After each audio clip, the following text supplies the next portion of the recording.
Hello everybody, thanks for stopping by my channel.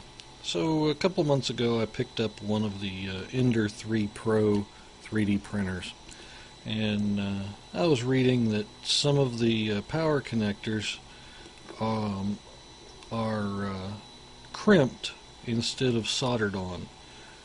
So I was checking my printer and noticed that the connector was getting very hot, which is one of the symptoms of the crimped on connectors. Hot to the point of, after about an hour, it was, you could hold it for a second or two before your fingers started hurting. So today I decided to replace the connector, and so I opened everything up, and lo and behold, I did have crimped on connectors. Let me zoom in here. So these are the crimp-on connectors that were on my Ender 3. You can see they don't make a really good connection.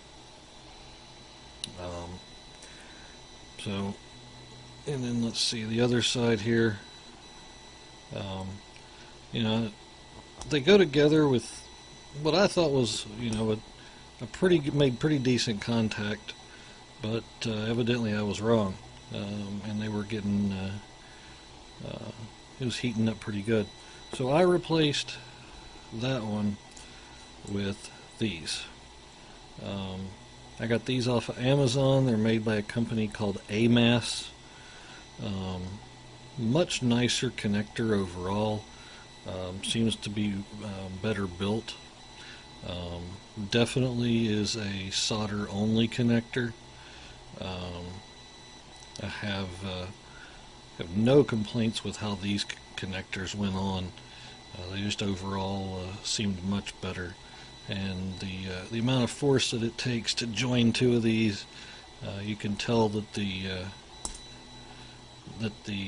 pins here mate very well with the other connector. And I've been running my printer now for about 5 hours, and the connector is room temperature. So I'm very happy with these. The other nice thing about these new connectors, there we go.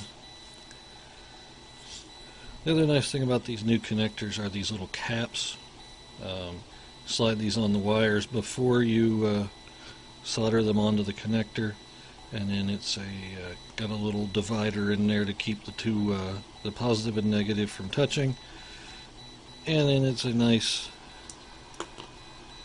and it's got a nice satisfying lock. And now that's locked on there. It takes a lot of effort to actually get it off.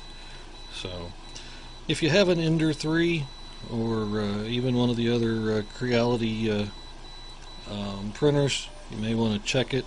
Make sure your XT60 connectors are soldered on and not crimped. And if they are,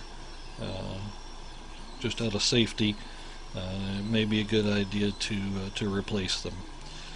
Anyway, that's all I've got for right now. I'll be doing some more videos here shortly, and thanks for stopping by.